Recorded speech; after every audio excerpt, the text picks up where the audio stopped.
Hey guys, I'm just about to pack up my Toyota for another epic road trip from Chicago to Santa Monica and everything in between.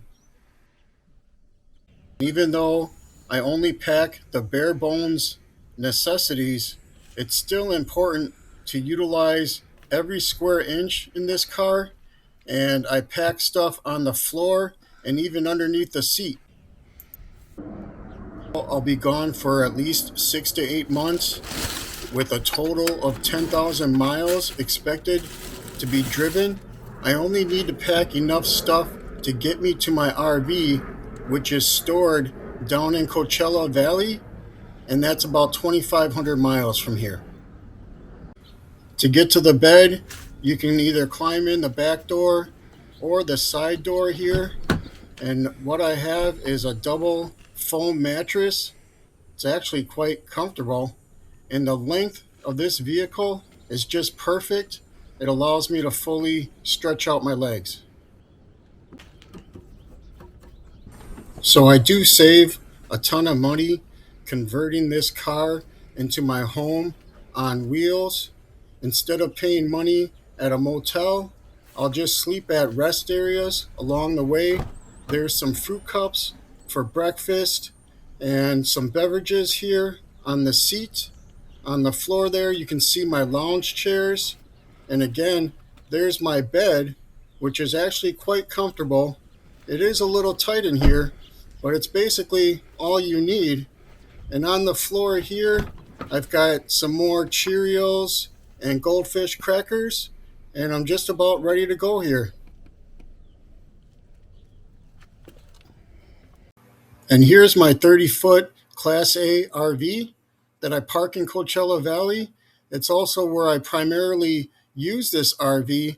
The reason why I don't drive it back and forth between Chicago and Santa Monica is because it gets 8 miles to the gallon, and it would cost thousands of dollars just going one way. But once you make the 2,500-mile road trip to this RV, you'll have all the storage and living space that one person will need. Not to mention that this unit is fully contained, which means you won't have to sacrifice on any of the creature comforts that you normally would get in your home. Even though I've owned my own home up north for more than 20 years, I like to make this my home away from home, at least during the coldest months. And this spot right here, to me, is the best part of the entire country. Southern California and Coachella Valley. Right on the other side of those mountains is Joshua Tree National Park, and it's just so warm and peaceful right here. I love these chickens. They have their own pond, and these guys are my wake up call every single morning. There's really just nowhere else in the entire country that I would rather be than right here in Southern California, nestled in between these mountains down in the valley where it's just so warm in the wintertime. I really think you guys would love it if you ever make it down here.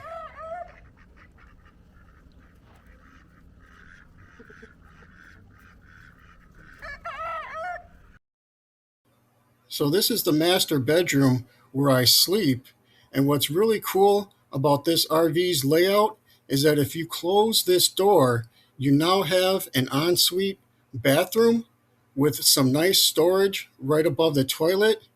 And there's even a vanity with some additional storage. And your shower stall is right here. Very convenient. You just hop right in. You've got natural light coming in the top there, and you can see some more storage compartments here above the bed and along the side. And if you open this door, now you're back into the main living area where there's plenty of space for at least one, maybe two people to live here comfortably. And you'll notice that this RV is outdated, but it's been very well maintained, and everything works in here from the stove to the refrigerator. You've got all your comforts from home, and it doesn't matter whether you're on grid or off grid. And even though Southern California has the most amazing sunsets that you can find, there's not much that you can see because we're nestled in the middle of a neighborhood and the view is obstructed by some houses. No, I'm not saying that you can't check out some spectacular views from here. Directly outside, you've got this palm tree, and on both sides of the RV, you're surrounded by mountains. On this side here, you've got the Coachella Valley Mountains, and on the other side, you've got the Joshua Tree Mountains. Now, in addition to these little power packs that I have, which are perfect for charging my phone and running my fans, I have a 2000-watt EcoFlow inverter, and that's in one of the storage compartments underneath. And I have a 400-watt solar panel for charging that inverter, and that's enough to power a reach-in freezer 24 hours a day. Additionally, I have a bunch of solar lights that easily charge right here in the window, and I try not to use the house batteries just in case there's ever an emergency. In regards to the stove, refrigerator, and freezer that are on the RV, they all run under propane, and you can make some really great meals in here. And just because you're living off grid doesn't mean you have to make all kinds of sacrifices. I've prepared and cooked plenty of meals for my entire community right here. Okay. Yeah. All Thank right, you. there That you was go, fine. Angie. I appreciate that. Enjoy. Thank you. Yep, you're Thank you. welcome. Hey. Just a second. We're getting them on right now. All right. Our first customer. And the video just said, yeah. It's gonna be so good. It's gonna be so good. Thanks. You. Thanks for coming by.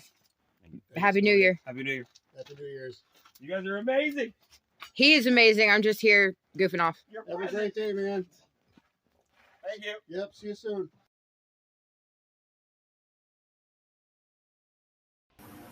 I love camping off grid in Southern California.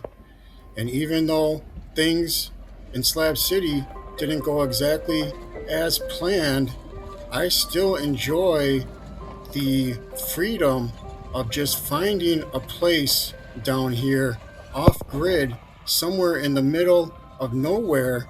And with this RV, I don't have to make any sacrifices. Two slices of Jimmy Dean sausage, bacon, ham, egg. Oh, that looks so good. Nice. So you got a regular grill in here. Propane. And I saw you made the fries too. You have a deep fryer. No, just shallow fry using butane fuel on that one there. I enjoy off-grid cooking in this RV so much that in addition to those burger parties, I also started a tiny grill business for the tourists that come through Slab City. And there was tables and chairs out here. And for a while, it was going quite well.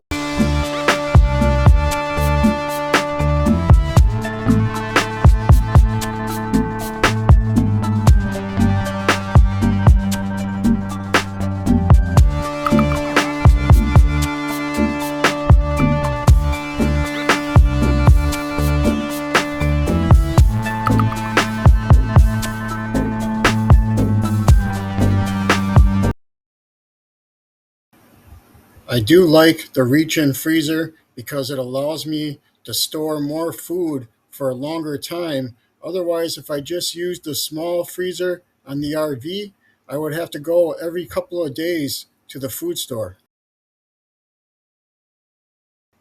And when you're living off grid, there usually isn't a food store anywhere nearby, so it's important to be able to store as much food as possible.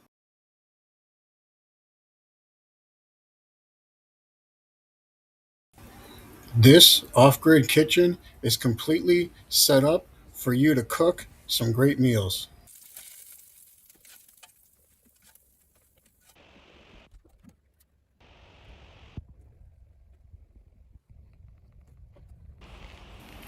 These breakfast sandwiches are perfect. You can eat them for lunch or dinner as well. And the McDonald's down here will charge you almost $10 for this sandwich. You're going to save a lot of money and it'll taste a lot better right here in your own off grid kitchen. And Slab City is the only place that I know where it's too dangerous for the sanitation companies to come out here and drain your tanks. And since there is no septic, everybody just digs a 6 foot hole and you connect your pipes into the hole, and that's about it. Here's the 400-watt solar panel that I was telling you guys about earlier. And right in front of that, I have a smaller 200-watt panel for a combined 600 watts for my inverter. And with the California sun, that's more than enough to keep my deep freezer going around the clock. And if you were staying in this RV, these solar lights would probably be sufficient lighting for you at night. And that way you wouldn't have to drain down your 4 house batteries that are in a storage compartment underneath this RV. And if you guys were staying in this RV, you wouldn't have to make too many sacrifices. As you can see, I still have the ability to brush my teeth and shave. There's running water coming out of 2 separate sinks and a shower stall.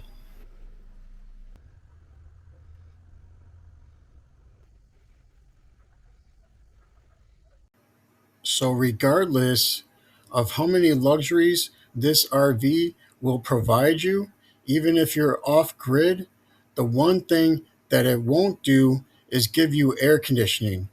Now, this RV does have an air conditioning unit and it does work, but if you're off grid in the middle of the California desert, the hot sun is going to be beating on the outside of the RV all day long, and most likely you're not going to have any shade to protect it. So even if you ran the air conditioner and cold air came out of it, it wouldn't be sufficient to beat the outside elements. So I have survived in this RV all summer long in Southern California during the extreme heat.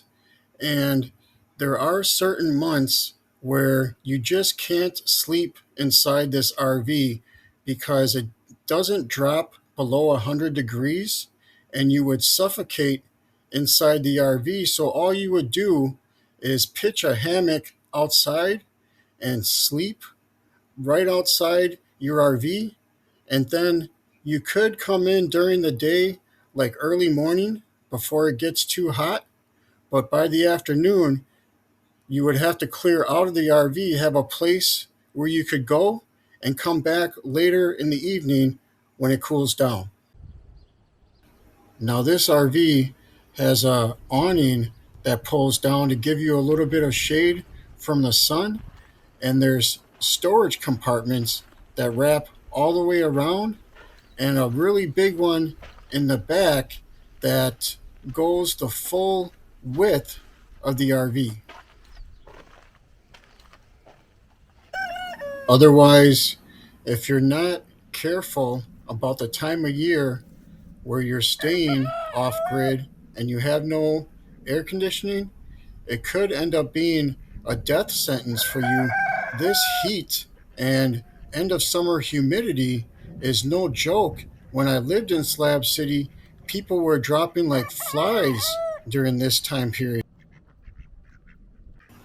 Otherwise, if you're interested in staying off grid in Southern California, it's really not too hard to find a place.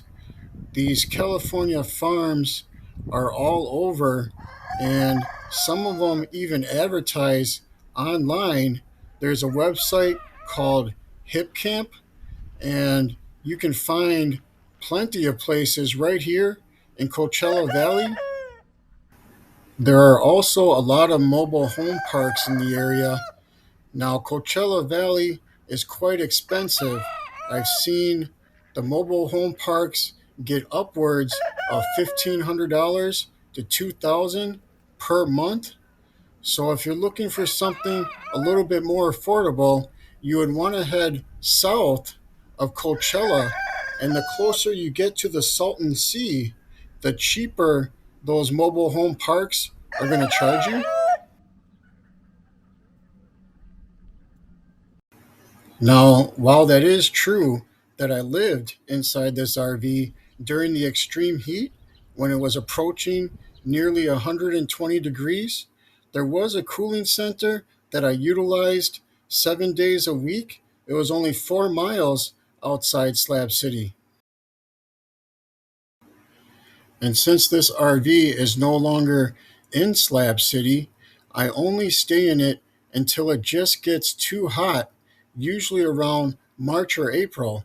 Then it's time to pack it up, put the RV back into storage, and once winter arrives, then drive the 2,500 miles back here and have a perfect place in the California desert to stay all winter and spring until it gets too hot again. Now, I really enjoy making these epic 2,500-mile one-way road trips to camp in this RV down deep in these California valleys, these desolate locations where there's nobody around to take anything away from me. There's nobody trying to destroy my plans. And especially after my experience in Slab City, I'm really enjoying this time alone.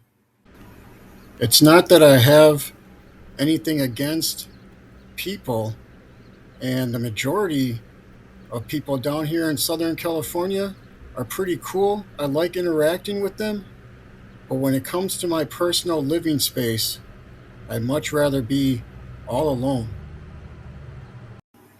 And about the only thing that I miss about Slab City were those dogs and the amazing sunsets behind the Salton Sea. Okay, hold on. Who wants some bacon? You gotta wait right there. Hold on.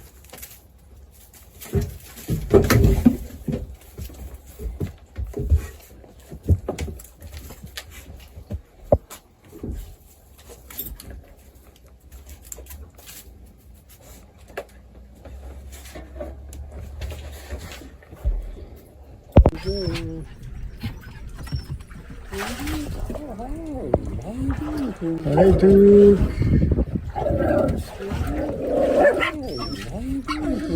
Is that Duke?